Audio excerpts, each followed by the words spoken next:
ግሸን ደብረ ከርቤ ማርያም በወሎ ክፍለ ሀገር በአምባሰል ወረዳ ውስጥ ወጥተው በስተመጨረሻ መግቢያዋ አንድ በር በሆነና ከተራራው አናት ላይ በሚገኝ ስፍራ ላይ በእመቤታችን በቅድስት ድንግል ማርያም ስም የታነጸና ግማደ መስቀሉ የሚገኝበት የእግዚአብሔር አብ አብያተ ክርስቲያናትን ያገኛሉ።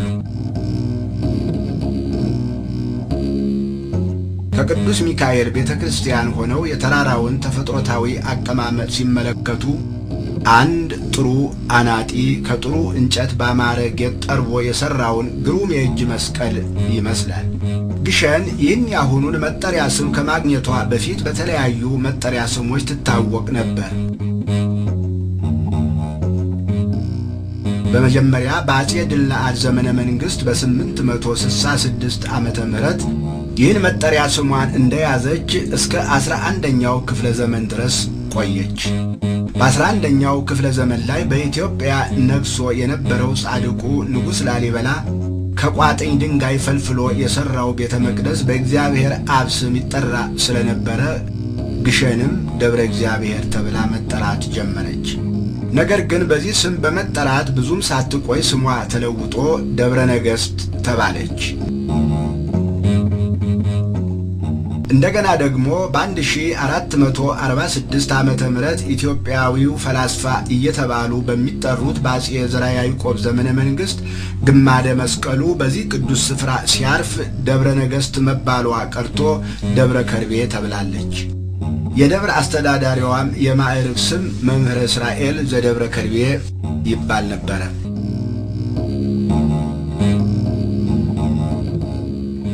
አጼ ዘርዓ ያዕቆብ ግማደ መስቀሉን አሸክመው እየገሰገሱ ከብዙ ድካምና ፍለጋ በኋላ ወደ ተራራዋ በመምጣታቸው ገሰገሰ የሚለው ቃል በግዕዝ ጌሰ የሚል ትርጓሜ ያለው በመሆኑ ከጌሰ በጊዜ ብዛት ግሸን የሚል ቃል በመፈጠሩ ግሸን የሚለውን ስያሜ ልትይዝ ችላለች። ግሸን ማርያም የስም ስያሜዋ ይህን ይምሰል እንጂ የቦታው መገኘት የቆየ ታሪክ አለው። አጼ ዘርዓ ያዕቆብ ግማደ መስቀሉን ይዘው ከመምጣታቸው 932 ዓመት በፊት በአንድ ደገኛ አባት ነው ግሸን ተገኝታ የተመሰረተችው። የአምባው መገኘት ይህንን የሚመስል ሆኖ ሳለ የመስቀሉ አመጣጥ ታሪክ ደግሞ ከዚህ እንደሚከተለው ነው። በመሰረቱ መስቀል ስንል ጌታችን መድኃኒታችን ኢየሱስ ክርስቶስ ዓለምን ለማዳን ሰው ሆኖ የተሰቀለበትን መስቀል ነው። ይህም መስቀል እንደ ተፊደል ቅርጽ ያለው ነው። በዚህ የእንጨት መስቀል ላይ መድኃኒታችን ኢየሱስ ክርስቶስን በቅንዋት ቸንክረው በቀራንዮ አደባባይ ላይ ሰቅለውታል። በሰቀሉትም ጊዜ ከችንካሩ እና ከሌላውም ከግርፋቱ የተነሳ ደሙ ወርዶ የተሰቀለበትን መስቀል አልብሶ ስለነበር ከክርስቶስ ትንሣኤ በኋላ ተሰቅሎበት የነበረው መስቀል ሌትና ቀን በሙሉ ሳያቋርጥ እንደ ፀሐይ ሲያበራ፣ በተጨማሪም አጋንንትን ሲያወጣ፣ ድውይ ሲፈውስ፣ ሙት ሲያስነሳ አይሁድ ቀንተው በአዋጅ ትልቅ ጉድጓድ አስቆፍረው በመቅበር የቤት ጠራጊና አመድ እየተደፋበት የቆሻሻ መከማቻ እንዲሆን ስለተወሰነ አዋጁ ከታወጀበት ቀን አንስቶ 300 ዘመን ድረስ ተቀብሮ ከቆየ በኋላ በ326 ዓመተ ምህረት የቆስጠንጢኖስ እናት ቅድስት ንግሥት እሌኒ የክርስቶስን መስቀል ከተቀበረበት ስፍራ ለማውጣት ወደ ኢየሩሳሌም ጉዞ አደረገች። እዚያም እንደደረሰች መስቀሉ ያለበትን ቦታ ለማወቅ ስለተቸገረች በአዋጅ እንጨት አስደምራ በእንጨቱ ላይ እሳት ለኩሳ በላዩ ዕጣን ጨመረችበት። መስቀሉ ያለበትን ቦታ ጢሱ ስለጠቆማት በዚሁ የዕጣን ጢስ ምልክት የክርስቶስን መስቀል መስከረም 17 ቀን ቁፋሮውን አስጀምራ በብዙ ድካም መጋቢት 10 ቀን አግኝተዋለች። ወዲያው ታላቅ ቤተ መቅደስ በጎልጎታ ላይ አሰርታ በክብር አስቀመጠችው። መስቀሉም እንደ ቀድሞው ተአምራት መስራት መቀጠሉ ተሰማ። በዘመኑ ከነበሩት ኃያላን ነገሥታት መካከል የፋርሱ ንጉሥ መስቀሉን ማርኮ በኃይሉ ወደ ሀገሩ ወደ ፋርስ ወስዶ ያስቀምጠዋል። በመስቀሉ መማረክ ያዘኑ የኢየሩሳሌም ምዕመናን የሮማውን ንጉሥ ርቃልን እርዳታ በመጠየቅ ተዋግተው በክብር ወደ ነበረበት አስመለሱት።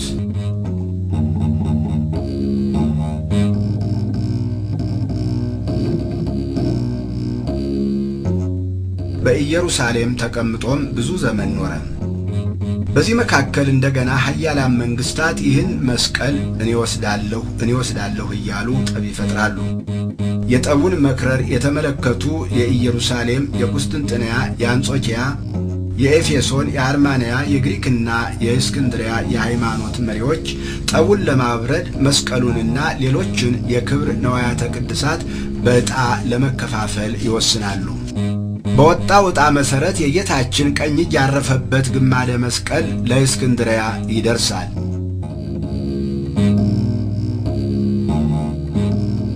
አጼ ዘርዓ ያዕቆብ እንደነገሱ ወደ ስናር ሄደው ግማደ መስቀሉንና ሌሎችንም ነዋያተ ቅድሳት አምጥተው በመናገሻ ከተማቸው በደብረ ብርሃን ላይ ቤተ መቅደስ ሰርተው ለማስቀመጥ ሲደግሙ በሕልማቸው አንብር መስቀሌ በዲበ መስቀል ማለት መስቀሌን በመስቀለኛ ቦታ ላይ አስቀምጥ ተብለው ከእግዚአብሔር ይታዘዛሉ። መስቀለኛ ቦታ በመፈለግና በማስፈለግ ብዙ ቦታ ላይ አስቀመጡት። ለምሳሌ በሸዋ በመናገሻ አምባ፣ በጨጭሆ፣ በእንጦጦ፣ በደብረ ብርሃን፣ በአንኮበር በሌሎችም ተራራማ ቦታዎች ላይ አሳርፈውት ነበር። ነገር ግን የመጨረሻውን ቦታ ያላገኙት በመሆኑ በራእይ እየደጋገመ መስቀሌን በመስቀለኛ ቦታ ላይ አስቀምጥ እያለ ይነግራቸው ስለነበር ይህን ቦታ ለማግኘት ሲፈልጉ አጼ ዘርዓ ያዕቆብ 7 ቀን ሱባኤ ገቡ። በዚያን ጊዜ አሁን መስቀልማ የሆነው የግሸን አምባ ስለታያቸው መስቀሉን ይዘው ባለ 5 ድርብርብ የሆነ መስቀለኛ ተራራ ላይ መስከረም 21 ቀን 1446 ዓመተ ምህረት በራእይ የተነገረኝ ስፍራ ይህ ነው በማለት ተራራውን 7 ጊዜ ከዞሩ በኋላ ግማደ መስቀሉን በመሸከም የአዳል ሜዳ በሚባለው በኩል ያለውን ገደል እየተንጠላጠሉ ከነመስቀላቸው በመውጣት ከተራራው አናት ላይ እንደደረሱ ቀደም ሲል የነበሩትን አብያተ ክርስቲያናት በጥሩ ሁኔታ አሳንጸው እንዳበቁ ግማደ መስቀሉን በእግዚአብሔር አብ ቤተ ክርስቲያን ውስጥ በከፍተኛ ጥንቃቄና ብልሃት በተዘጋጀ ቦታ ላይ ጉድጓድ አስቆፍረው በማስገባት የእግዚአብሔር አብ ቤተ ክርስቲያን በአጼ ዘርዓ ያዕቆብ፣ የእመቤታችን የቅድስት ድንግል ማርያም ቤተ ክርስቲያን ደግሞ በእህታቸው በንግሥት እሌኒ እንዲታነጽ ተደርጓል።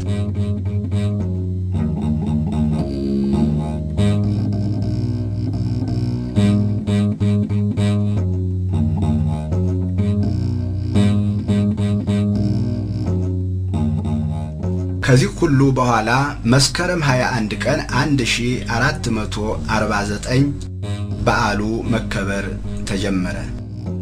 ከዚያ ጊዜ ጀምሮ እስካሁን ድረስ ባለማቋረጥ በየዓመቱ በዓሉ በልዩ ሁኔታ እየተከበረ ይገኛል።